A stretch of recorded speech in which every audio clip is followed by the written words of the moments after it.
हामीलाई कसैलाई भन्दा पनि जस हामीले गरेको काम हामी ओभरअल सिनेमालाई माया गर्छौँ क्या आफूले गरेको।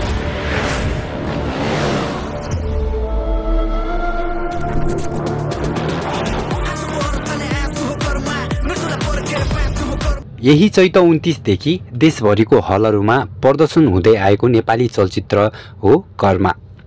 यो फिल्ममा हामीले मुख्य भूमिकामा विपिन कार्की, उपासना सिंह ठकुरी, मुकुन भुसाल, दिव्या देवनाथ, अन्य लगायतका चर्चित कलाकारलाई पनि देख्न सक्छौँ।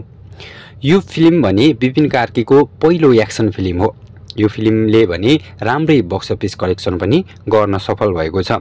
आज पनि हामी कुरा गर्नेछौँ यो भिडियोमा यो फिल्ममा खेलेका कलाकारले कति पारिश्रमिक लिए भनेर सम्पूर्ण जानकारी दिनेछौँ। र यसै गरी हामीले पहिलो नम्बरमा समेटेका छौँ दिव्या देव।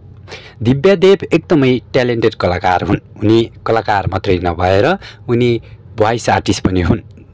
दिव्या देव काठमाडौँ नेपालको एक प्रतिभाशाली रङ्गमञ्च र चलचित्र कलाकार हुन्। उनले 2010 मा एन्जल्स इन अमेरिकाको निर्माणमा वान ओल्ड थिएटरबाट आफ्नो अभिनय करियर सुरु गरे। त्यस बेलादेखि उनले अङ्ग्रेजी र नेपाली दुवै भाषामा 25 भन्दा बढी नाटकहरू मुख्य भूमिकामा निर्वाह गरिसकेका छन्।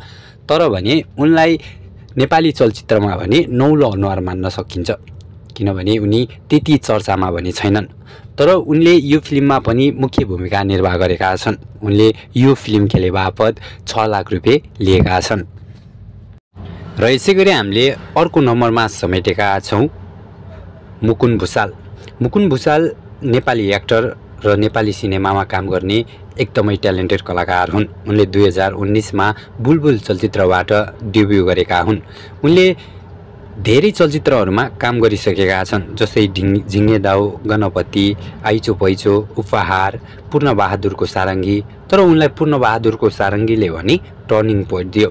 त्यसपछि उनलाई हेर्ने नजर नै दर्शकहरूको फरक भइदियो। यो फिल्ममा हामीले उनलाई एउटा भिलेनको रूपमा देख्न सक्छौँ। उनले यो फिल्म खेले बापत 8 लाख रुपियाँ लिएका छन्।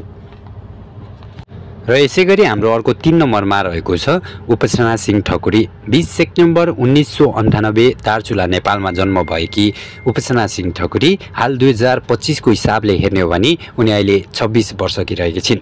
उनी अहिलेको एकदमै चर्चित हिरोनीमा पनि पर्छिन्। उनले क्याप्टेन फिल्मबाट 2019 मा फिल्मी क्षेत्रमा डेब्यु गरेकी थिइन्। उनले योभन्दा अगाडि पनि धेरै चर्चित कलाकार फिल्महरूमा पनि काम गरिसकेकी छिन्। उनले यो फिल्म खेले बापत 12 लाख रुपियाँ पारिश्रमिक लिएकी छिन्। र यसै गरी हाम्रो अन्तिम नम्बरमा रहेको छ विपिन कार्की। विपिन कार्कीलाई हामीले यो चलचित्रमा मुख्य नायकको रूपमा देख्न सक्छौँ।